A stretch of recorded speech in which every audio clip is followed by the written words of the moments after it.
Hi hello అండి, welcome to Yog stock.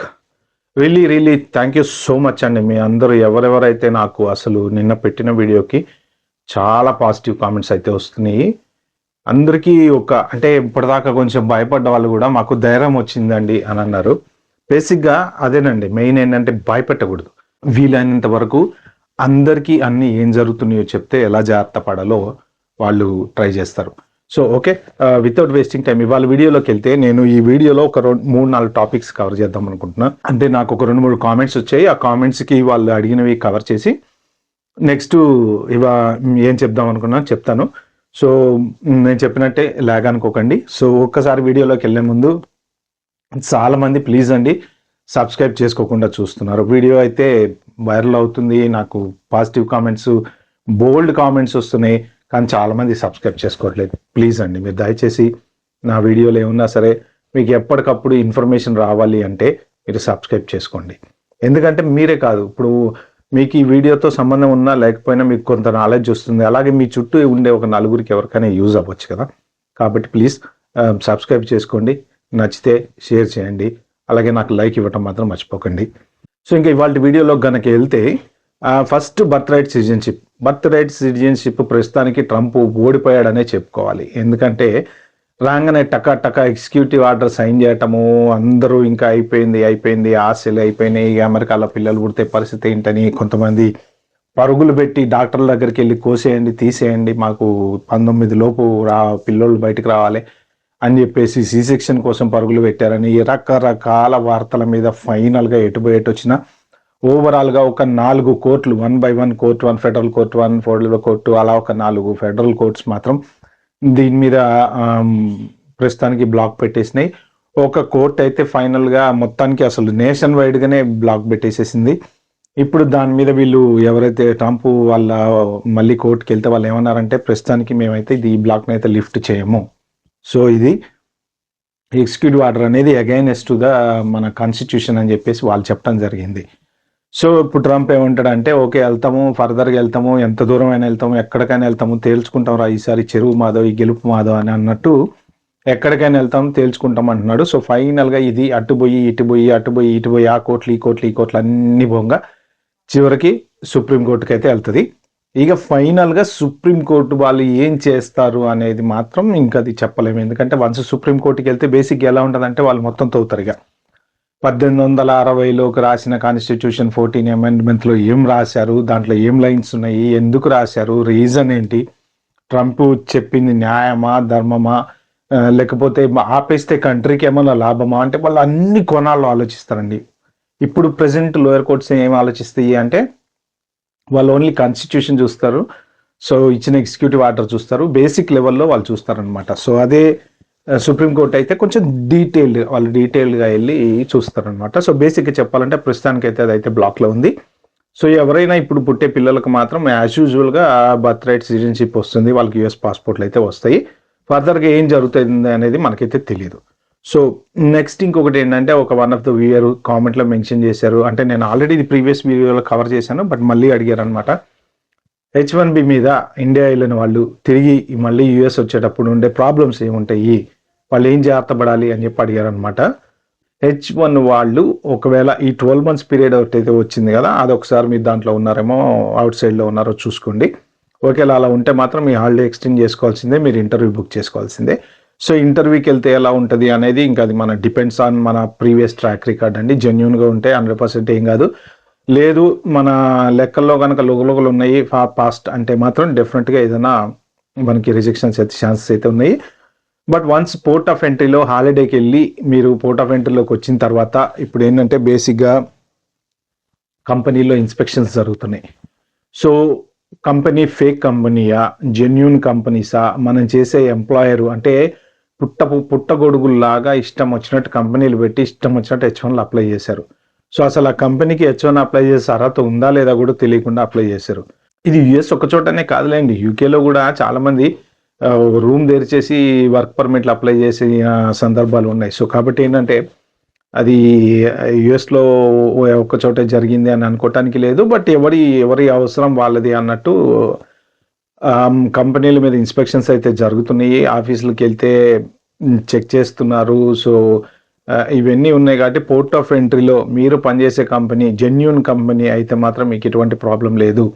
Just in case మీ పాత హిస్టరీలో కనుక ఎక్కడన్నా మీరు ఫేక్ కంపెనీలో చేసినా, లేకపోతే ఫేక్ పే స్లిప్లు ఉన్నా, లేకపోతే ఫేక్ బ్యాంక్ స్టేట్మెంట్లు ఉన్నా, లేకపోతే ఏదైనా హిస్టరీలో తేడా ఉంటే మాత్రం 100% మీకు పోర్ట్ ఆఫ్ ఎంట్రీ డినై అయితే ఛాన్స్ అయితే ఉంది. మరి హాలిడేస్కి ఎవరైనా వెళ్ళాలనుకున్న వాళ్ళు కొంచెం వెనక ముందు ఆలోచించుకోండి. మీరు 100% క్లీన్ ఉంటే మాత్రం డౌట్ లేదు, ఏం ప్రాబ్లం ఉండదు. లేదు ఏమైనా తేడా ఉంది మనకు అని అనుకుంటే మాత్రం కొంచెం ఆలోచించడం మంచిది. సో అది H1B రిలేటెడ్ అండి. నెక్స్ట్ ఇంకో టాపిక్ వచ్చేసేసి జాబ్ మార్కెట్ యుఎస్ఏలో ఎలా ఉంది, జాబులు వస్తున్నాయా రావట్లేదా అంటే ప్రస్తుత సిచ్యువేషన్లో కొద్దిగా కష్టంగానే ఉంది. అట్లా అని చెప్పి జాబ్ రాదు అని గ్యారంటీ అయితే ఏం లేదు. మనం దిగులు పడాల్సింది కూడా ఏం లేదు. మన దగ్గర ఫస్ట్ ఆఫ్ ఆల్ మీరు ఆలోచించుకోవాల్సింది ఏంటంటే స్కిల్ ఉంది, మనకి నాలెడ్జ్ ఉంది. ఇప్పుడు ప్రొఫైల్స్ కూడా, జాబ్ ప్రొఫైల్స్ కూడా అక్కడ పోయిన తర్వాత పని చేసే దాంట్లో మనం చేసేది ఇంత, కానీ వాళ్ళు ఇన్ని అడుగుతారు అనమాట. ఆ లిస్టులో మనకి ఎన్నొచ్చు, ఇంటర్వ్యూ ధైర్యంగా అటెండ్ కాగలమా, ఇలాంటివన్నీ అంటే స్కిల్ బేస్డ్ కంపల్సరీ ఉంటేనే ఇప్పుడు ఈజీగా జాబ్ దొరుకుతుంది. సో ఆఫీసుల మీద కూడా ఇన్స్పెక్షన్స్ జరుగుతున్నాయి. అంటే జెన్యూన్గా ఉండే కన్సల్టెన్సీలు ఏంటి, జెన్యూన్గా ఉండే ఆఫీసులు ఏంటి అని. సో ఇప్పుడు ప్రెసెంట్ మార్కెట్ ఎలా ఉంది, జాబులు వస్తున్నాయా అంటే వచ్చే వాళ్ళకి వస్తున్నాయండి. కొంతమందికి సబ్జెక్ట్ ఉంది, లేకపోతే పర్టికులర్ రిక్వైర్మెంట్ ఉంది, ఆ రిక్వైర్మెంట్ పర్టికులర్ మనకి మ్యాచ్ అవుతుంది అనుకుంటే వస్తుంది. ఇప్పుడు ఎగ్జాంపుల్ డేటా ఇంజనీరింగ్ తీసుకుందాం. ఆ డేటా ఇంజనీరింగ్లో ఉన్న ప్రొఫైల్ ఎవరికైనా మ్యాచ్ అవుతుంది, కరెక్ట్గా నేను 100% దానికి మ్యాచ్ అవుతాను, నేను దాన్ని చెప్పగలను అనుకుంటే వస్తుంది. సో ఇక్కడ ఎక్కడ ప్రాబ్లం వస్తుంది అంటే బేసిక్గా ఒక్క జాబ్ పెడితే దగ్గర 200 నుంచి 1000 సివీల మధ్యలో వస్తున్నాయి. సో ఈ 1000 సివీల్లో వీళ్ళు మొత్తం ఫిల్టర్ చేసుకుంటూ రావాలన్నమాట. ఫిల్టర్ చేసుకునే ఫస్ట్ ఫిల్టరింగ్ ఎక్కడ చేస్తారు వీళ్ళంటే గ్రీన్ కార్డ్ హోల్డర్సా సిటిజన్సా చూస్తారు. ఎందుకు వీళ్ళకి ఎందుకు ఇవ్వాలి అంటే మెయిన్ ఏంటంటే కంపెనీస్కి టెన్షన్ ఉండదు. ఇప్పుడు గ్రీన్ కార్డ్ హోల్డర్ కానీ సిటిజన్ కానీ జాబ్ ఇచ్చారనుకోండి, ఎవడు వచ్చి వాళ్ళని అడగటం కానీ వాళ్ళ బ్యాక్గ్రౌండ్ తవ్వటం కానీ ఇలాంటివి ఏమి చేయరు.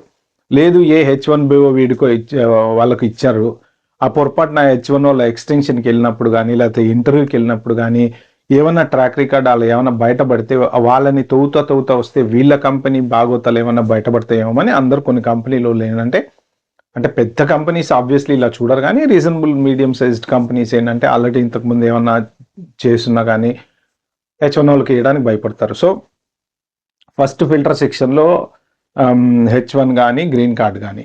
నెక్స్ట్ ఫిల్టర్ సెక్షన్కి వచ్చేటప్పటికి మనం పెట్టిన రిక్వైర్మెంట్ మనకు వచ్చిన రిక్వైర్మెంట్ మనం పెట్టిన CV 100% మ్యాచ్ అవుతుందా లేదా అని చూస్తారనమాట. సో ఆ మ్యాచ్ అయిన వాళ్ళల్లో హైలీ క్వాలిఫైడ్ వాళ్ళని ప్రిఫర్ చేస్తున్నారు. సెకండ్ ఫిల్టర్ అక్కడ ఎగిరిపోయింది. థర్డ్ ఫిల్టర్ వచ్చేసి కొత్తగా H1 మీద ఎవరైనా అమెరికా వచ్చి జాబులు కనుక అప్లై చేస్తే వాళ్ళకి అంత ఈజీగా వచ్చే ఛాన్స్ లేదు. ఎందుకంటే ఆల్రెడీ అమెరికాలో పనిచేసిన వాళ్ళు, ఎక్స్పీరియన్స్ ఉన్న వాళ్ళని తీసుకోవటానికే కంపెనీలు కూడా కొంచెం ట్రై చేస్తున్నాయి. సో ఈ మిగిలిన 4వ కేటగిరీ ఎవరైతే కొత్తగా H1B మీద ఉండి వచ్చిన వాళ్ళు, లేకపోతే లాస్ట్ ఇయర్ వచ్చి జాబులు ఎత్తుకుంటున్న వాళ్ళు, ఇలాంటి వాళ్ళందరికీ మాత్రం జాబ్ రావచ్చండి. ఒక్కొక్కసారి ఎలా ఉంటుంది అంటే అది అదృష్టం మీద కూడా ఆధారపడి ఉంటుంది. ఆ అదృష్టం మనకి టక్కన తగిలింది అంటే మనం ఏమొద్దనుకుంటే ఫట్మన్ జాబ్ వచ్చేస్తుంది. ఒక్కోసారి మనకి ఇంకా అదృష్టం లేదు అనుకుంటే మనకి ఎంత స్కిల్ ఉన్నా కూడా రాదు. కాబట్టి ఏంటంటే జాబ్ సిచ్యువేషన్స్ ఇప్పుడు ప్రెసెంట్ మార్కెట్ అయితే కరెక్ట్గా బాగుంది అని చెప్పలేము, బాగాలేదు అని చెప్పలేము. సో ఈ సినారియోస్ నేను చెప్పినవి ఏవైతే ఉన్నా ఆ సినారియోస్ ప్రకారం ఫిల్టర్ చేసుకుంటూ వస్తున్నారనమాట. సో మీరు చూసుకోండి, మీ జాబ్ సెర్చ్లలో మీరు ప్రతిరోజు ప్రొఫైల్ అప్డేట్ చేయటము, ఎప్పటికప్పుడు అప్డేట్ చేయటము. మీరు ఏదైనా జాబ్ కోసం వెతుకుతుంటే కనుక మెయిన్ ఇక్కడ పెద్ద ప్రాబ్లం ఎక్కడొస్తుందంటే ఈ H1 ఇంటర్వ్యూకి ఎప్పుడైతే వెళ్తామో అక్కడే పెద్ద ప్రాబ్లం వస్తుందండి. వీసా ఇంటర్వ్యూ దగ్గర పెద్ద హెడేక్. జాబులు దొరుకుతాయి, ఒక రోజు కాతే ఇంకో రోజు దొరుకుతాయి. కానీ ఏంటంటే జాబ్ దొరికే వరకు మనం పేరోల్ రన్ చేస్తుంటాము, ఏవేవో చేస్తుంటాం. కాబట్టి వీటి వల్లనే పెద్ద ప్రాబ్లమ్స్. జాబ్ గురించి ఎవరికి అంత టెన్షన్ అయితే ఏం లేదు. బట్ మీరు మాత్రం ఎప్పటికప్పుడు మీ ప్రొఫైల్ అప్డేట్ చేసుకుంటా ఉండండి. ఇంకొక మెయిన్ నేను చెప్పేది ఏంటంటే మీరు స్కిల్ అప్డేట్ చేసుకోండి. చాలా మంది ఏంటంటే స్కిల్ అప్ టు డేట్ ఉండరు. ఇప్పుడు రోజుకి డెవలప్ మొత్తం అంతా ఎలా డెవలప్ అవుతుందంటే క్లౌడ్ బేస్డ్ ఆర్కిటెక్చర్స్ వస్తున్నాయి, తర్వాత ఆర్టిఫిషియల్ ఇంటెలిజెన్స్ వస్తుంది, దీంతో పాటు మనము పోటీ పడాలండి. పోటీ పడకపోతే మాత్రం చాలా కష్టం. కాబట్టి ఏంటంటే మీరు ఎప్పటికప్పుడు ఏదో ఒకప్పుడు ఖాళీగా ఉన్నారు, జాబ్ లేదు, మైక్రోసాఫ్ట్లోకి వెళ్ళి సర్టిఫికేషన్ చేయండి, ఇంకొకటి నేర్చుకోండి, క్లౌడ్ నేర్చుకోండి, లేకపోతే ఏదో ఒకటి. అంటే మీకు ఇప్పుడు పర్టికులర్ జాబ్ రోల్కి అవసరం లేనివి కూడా అడుగుతున్నారు ప్రొఫైల్లో. కాబట్టి ఏంటంటే ఏదో ఒకటి మీకు కొత్తవన్నీ నేర్చుకోవడానికి ట్రై చేయండి. మీరు ఆ ప్రొఫైల్ చూడండి, ఆ ప్రొఫైల్లో మీకు సంబంధించినది కాక ఇంకా ఎక్స్ట్రా వాళ్ళు ఏమేమి అడుగుతున్నారో అవి నేర్చుకోవడానికి ట్రై చేయండి. సో ఆబ్వియస్లీ మనకి ఎంత ఎక్కువ వస్తే అంత మంచిది. తీరా ఆఫీస్లో జాబ్లో జాయిన్ అయ్యి సీట్లో కూర్చుని ల్యాప్టాప్ మీద చేసే టైంకి మనం చేసే పని తక్కువ ఉన్నా ఎక్కువ ఉన్నా వస్తే మాత్రం మనం ఇంటర్వ్యూ మేనేజ్ చేసుకోవచ్చు, సివి షార్ట్ లిస్ట్ అయ్యే ఛాన్సెస్ ఉంటాయి. ఓకే, ఇదండి ప్రస్తుతం అమెరికాలో జాబ్ మార్కెట్ పరిస్థితి. సో కొంచెం మీరు జాగ్రత్తగా ప్రిపేర్ అవ్వండి, ఎవరు అధైర్యపడకండి. ఎందుకంటే పరిస్థితి కొన్ని రోజులు అలా ఉంటుంది అంతే. ఉన్నప్పుడు ఏంటంటే తప్పదు. ఇలాంటివి చాలా జరిగాయి. 2018లో పెద్ద రెసిషన్ వచ్చింది, జాబులు పోయినాయి, కుప్పలు పోయినాయి, ఆ బ్యాంక్ ఒకటి దివాళా తీసినప్పుడు పోయినాయి. అన్ని రకరకాల సిచ్యువేషన్స్లో మొత్తం మార్కెట్ అప్ సైడ్ డౌన్ అవుతుంది, మళ్ళీ పికప్ అవుతుంది. ఏంటంటే మెయిన్ ప్రాబ్లమ్ కరోనా వచ్చిన టైంలో ఇష్టం వచ్చినట్టు ఐటీ ఎంప్లాయీస్ని తీసుకున్నాయి కంపెనీస్. ఇప్పుడు ఏంటంటే అవన్నీ డెవలప్ అయిపోయినాయి. ఏమేమైతే సాఫ్ట్వేర్స్ డెవలప్ చేయాలో చేసేసారు. ఇప్పుడు ఆల్రెడీ రన్నింగ్లో ఉన్నాయి. ఇప్పుడు వాళ్ళకి ఏం కావాలి, ఓన్లీ సపోర్ట్ మాత్రమే కావాలి, డెవలపర్స్ అవసరం లేదు. ఎందుకంటే అది ఆల్రెడీ డెవలప్ అయిపోయింది. సో ఎవరెవరైతే జనాలు ఫుల్గా తీసుకున్నారో, ఐటీ మార్కెట్ మొత్తం పెరిగిపోయి జాబులు చాలా వచ్చేసినాయి కదా, వాళ్ళందరూ ఇప్పుడు రోడ్డు మీదకి వస్తున్నారు అనమాట. వాళ్ళందరికీ జాబులు రావాలి అంటే చాలా కష్టం. కానీ ఏంటంటే మీరు ఓన్లీ స్కిల్ అప్డేట్ చేసుకోండి, ప్రొఫైల్ అప్ టు డేట్ ఉండండి, మార్కెట్లో ఏం జరుగుతుందో తెలుసుకోండి, అప్లై చేసుకోండి. Okay, all the best and please share, like, subscribe to my channel. Thank you.